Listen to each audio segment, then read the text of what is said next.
Hello everyone, Assalamualaikum warahmatullahi wabarakatuh. How are you today? Semoga kita dalam keadaan sehat. And now the materials we will discussion is recount text.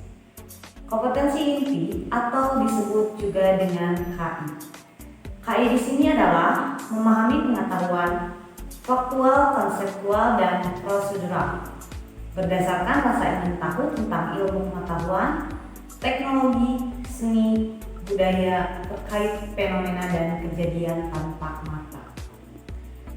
KI di sini juga mencoba mengolah dan menyaji dalam ranah konkret, menggunakan, mengurangi, merangkai, memodifikasi, dan membuat. Dan ranah abstrak yaitu menulis, membaca, menghitung, menggambar, dan mengarang. Sesuai dengan yang dipelajari di sekolah dan sumber lain yang sama dalam sudut pandang atau teori. Kompetensi dasar atau disebut juga dengan KD.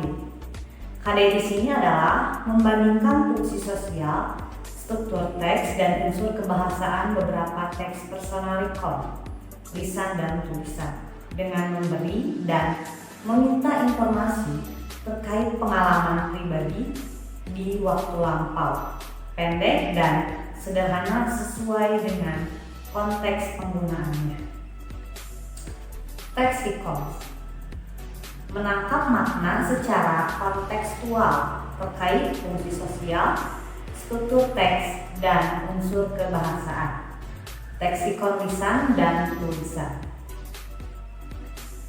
Struktur teks, tulisan dan tulisan sangat pendek dan sederhana terkait pengalaman pribadi di waktu lampau, yaitu disebut juga dengan personal recall. Recall text. Recall text is a text which retells event or experience in the past. Jadi, recall text adalah sebuah teks di mana menceritakan kembali kejadian atau pengalaman di masa lampau. Jadi, teks tersebut dinamakan recall text. Sesuai dengan namanya, recall text berarti menceritakan kembali. Gunanya untuk menghibur serta memberi informasi pada pembaca. Social function of recall text. Social function of recall text. Text is to tell the readers what happened in the past, a sequence of events. Jadi, tujuan komunikatif dari teks recall ini adalah untuk menceritakan kepada pembaca kejadian atau pengalaman yang terjadi di masa lampau secara kronologis atau sesuai urutan kejadian. Types of recall text. The first one, personal recall. The second one, factual recall. The third, historical recall. And the last, imaginative. Number one, personal recall. They usually retell an event that the reader was personally involved in. Personal recall ini merupakan recall text dengan fungsi untuk menceritakan mengenai pengalaman pribadi dari si penulis. Example, pengalaman liburan. The second one, ada factual recall. Factual recall, recording an incident. Factual recall ini merupakan jenis recall text dengan fungsi untuk menyajikan laporan peristiwa yang benar-benar berlangsung atau fakta.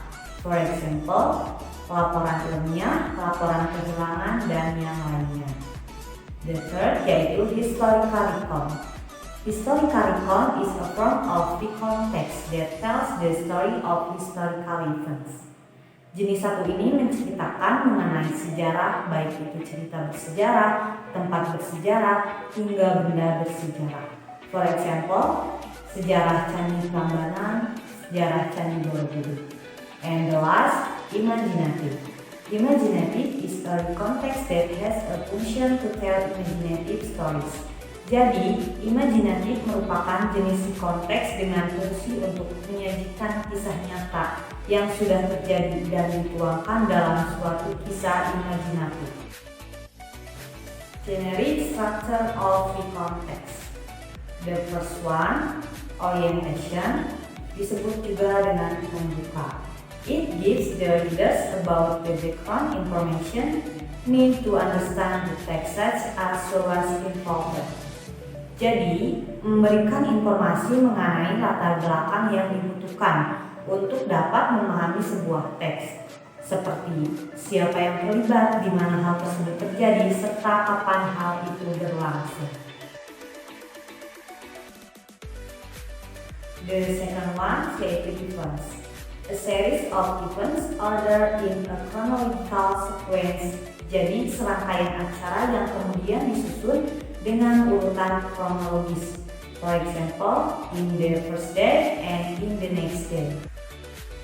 And the last, reorientation, disebut juga penutup atau kesimpulan.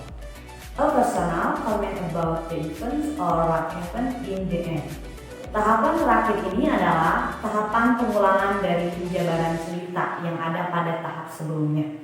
Pengulangan ini akan dirangkum dari seluruh peristiwa yang telah diceritakan.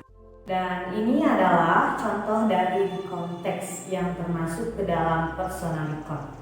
Kenapa termasuk ke dalam personal recount? Because teks tersebut menceritakan pengalaman pribadi dari si penulis. Paragraf yang pertama termasuk ke dalam orientation, karena dalam paragraf tersebut memperkenalkan di mana tempat terjadinya dan kapan waktu terjadinya. Paragraf kedua termasuk ke dalam events, karena di paragraf kedua itu menceritakan secara kronologis atau berurutan. Coba perhatikan paragraf yang terakhir. Jadi paragraf yang terakhir ini merupakan kesimpulan dari paragraf sebelumnya. That's the material about the context. Thank you for watching. Wassalamualaikum warahmatullahi wabarakatuh.